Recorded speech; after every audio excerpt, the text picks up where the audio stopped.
Damn, it's been a while, but okay. 3, 2, 1. Hi, it's Ksan again, and welcome to my channel. How's your summer going? Mine's like, well, I have a lot of plans, so today you'll see something that I really wanted to show you a bit earlier, but better late than never, I guess. Before I start, I want to say something. Just a little request. Please watch this video until the end because you're going to see something truly unique and jaw-dropping. So, let's go!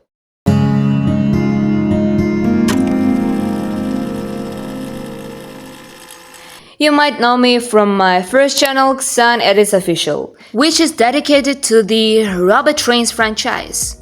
I've been a really huge fan of it since August 2019, as I can remember, so that's almost 7 years. And if you take an artist who loves to sculpt everything she's obsessed with and you mix it with this franchise, what do you think you get? Of course, Robot Train sculptors! And I'm going to show them to you right now. If you are interested in the franchise or if you don't even know who they are, you can visit my first channel and watch my video about them. Very soon I'll be creating more and more content there about them and not only about them.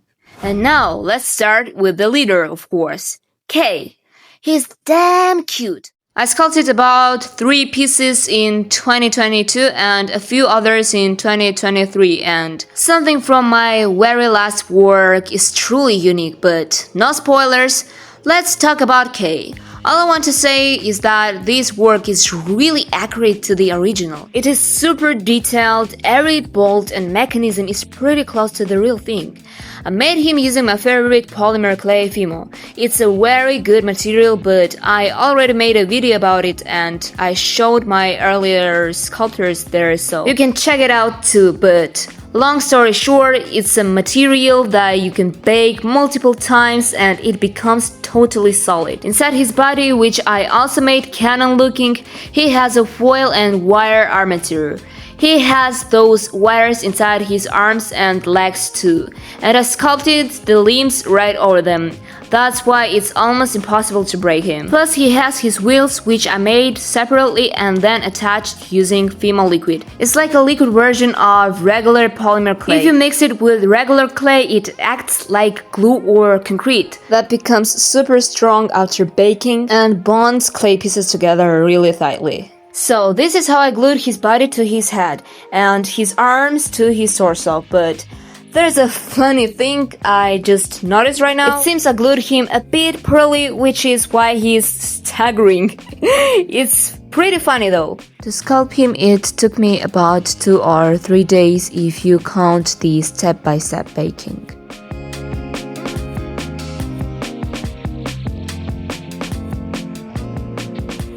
So now we have Duke. All I want to say, he's very heavy. 160 grams! Dude, what? What the? Again, it's a hyper-detailed sculpture using the exact same technique. Because I sculpted all of them during the ending of July in 2022. We can see the bumper, which I sculpted separately and attached using the same clay glue. Then the wheels and these things. I don't even know what they are. He's very solid. I had to use a lot of clay, but I actually ran out of it.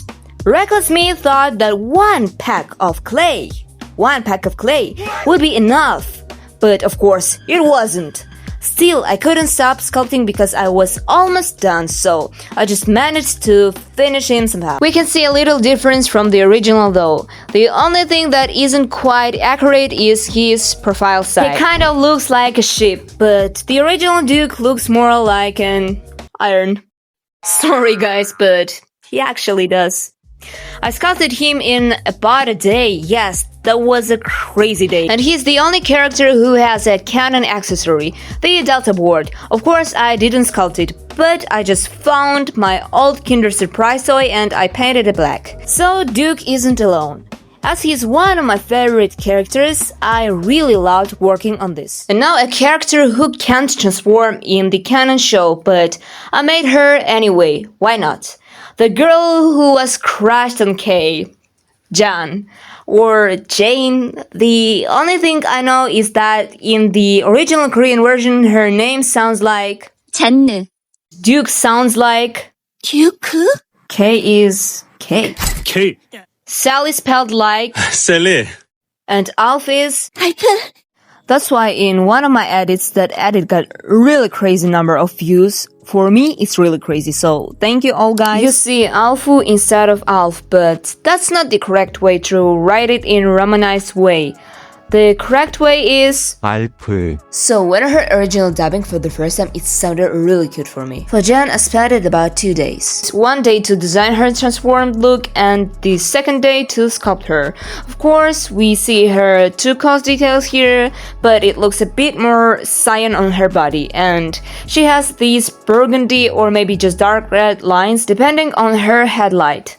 I love the way I sculpted their hands, but the proportions, they just jumped out of the window because Duke's hands are the exact same size as Jan's. Well, I guess I've been sculpting them without thinking about proportions, just I played it by ear. So that was the July 2022 collection. And now we have the August 2023 collection. Yes, of course, these are Alf and Selly.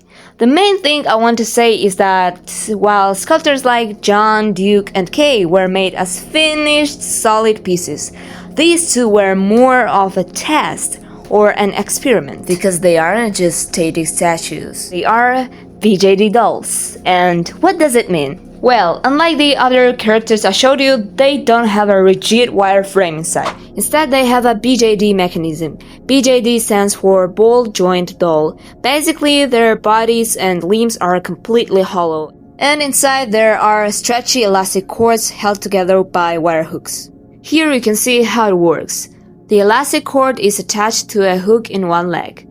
Then it runs up through the body to a main hook inside the head. And we are doing the exact thing with the another leg. The pieces are literally holding each other together, and the tension from the elastic is what makes them posable. That's how it works, and it's almost the same for the arms too, but there we have a metal pin inside the joint that holds the hook. Once you assemble both arms, you pull the elastic through the torso to hook them together on both sides.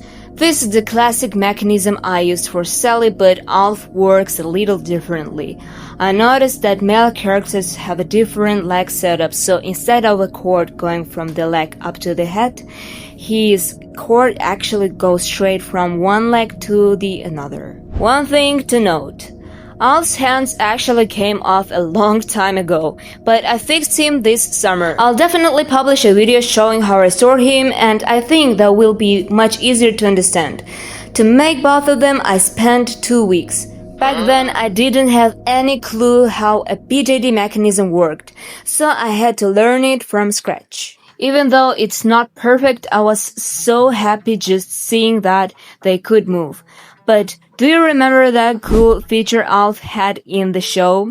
Like his night vision mode. I made something exactly like it. Magic. No, it's not magic, it's fluorescent clay.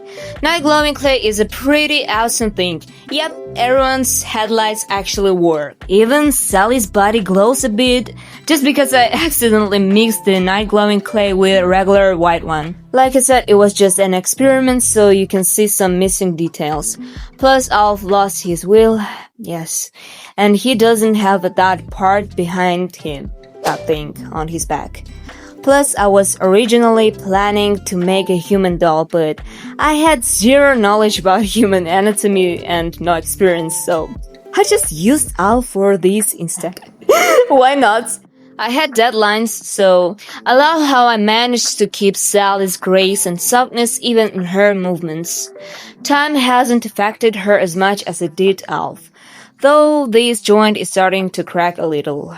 Again, it was just my first time making a BJD, so it might be technically a bit weak. I don't know why, but I love that her pinky finger is up, but looking at those strange fingers now, they look like little sausages compared to my current work or even to the show itself.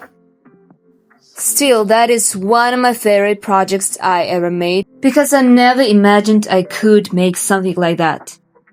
So, I hope you enjoyed this video. If you did, please like and subscribe. And if you are a Robot Trains fan, yes, I was planning to publish that video on my art channel, but actually I'm publishing it here, okay? I haven't changed the script. All I want to say is, of course, this is not the end. You'll definitely see more Robot Trains projects here. Maybe new dolls, maybe humanization, no spoilers. My sculpting skills have gone crazy these last 2 years, so thanks for watching and goodbye.